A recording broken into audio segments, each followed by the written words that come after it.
সবাই বিদেশে যারা লাইনে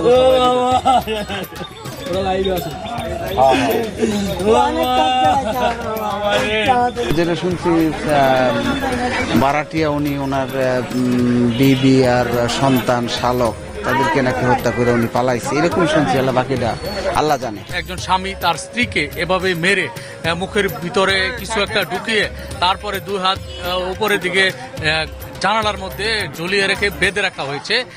এটা হলো স্ত্রীকে এভাবে মেরেছে। পাশাপাশি তার 3টি শিশু সন্তান, একটি সন্তান 1.5 বছর বয়স, তাকে হয়তো গলা টিপে মারা হয়েছে, আর 2টি সন্তানকে কুপিয়ে মারা হয়েছে, আর তার শ্যালককে কুপিয়ে মারা হয়েছে, খাটের মধ্যে ফেলে রাখা হয়েছে।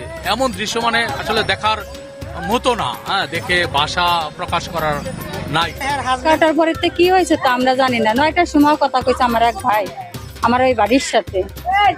সকালবেলা ওর ভাই আবার ফোন দিয়ে বলে রাত 11টা না 12টার সময় বলে ফোন দিয়ে বাড়ি বলছে কি এইভাবে ফুরকান ভাই ফ্যামিলি বলে কি হয়েছে, মারি ফেলাইছে বলে ফুরকান ভাই। তা ফুরকান বাইরে পাওয়া যাচ্ছে না, ফোন বন্ধ। আমার খালি একটু কি বলছে।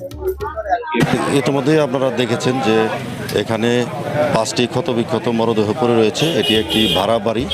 এই বাড়িতে ভাড়া থাকতেন আমাদেরই একজন মানে গোপালগঞ্জ, প্রতিবেশী গোপালগঞ্জ জেলার একজন বাসিন্দা, যার নাম ফুরকান। পেশায় একজন প্রাইভেট কার চালক ছিলেন। এই বলে মাইরা পরে আবার বলছে যে আপনার হ্যাগো বাড়ি ফোন করছে যে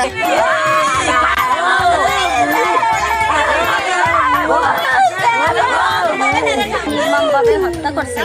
এই জন্যই আমরা সঠিক বিচার চাই, বিচার উপযুক্ত বিচার চাই, যাতে একজন অসহায় মানুষ তার 5টা সন্তান ছাড়া কিছুই নাই, সে অতিরিক্ত গরিব মানুষ। এই গরিব মানুষ যে বিচার পায়, যা বিচার পালে সুখী হয়, খুশি হয়, বিচার চাই তার কাছে। নিয়ে যায় বলছে কি তোরে চাকরি দেবো, 20,000 টাকা বেতন তোরে।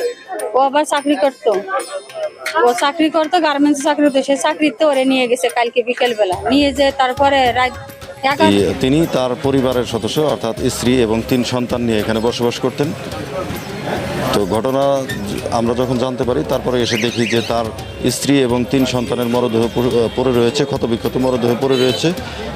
সাথে আরেকটি লাশ আমরা দেখেছি, সেটি হচ্ছে ফুরকানের শ্যালক বলে আমরা জানতে পেরেছি। তো অর্থাৎ মোট 5 জনের মরদেহ আমরা পেয়েছি।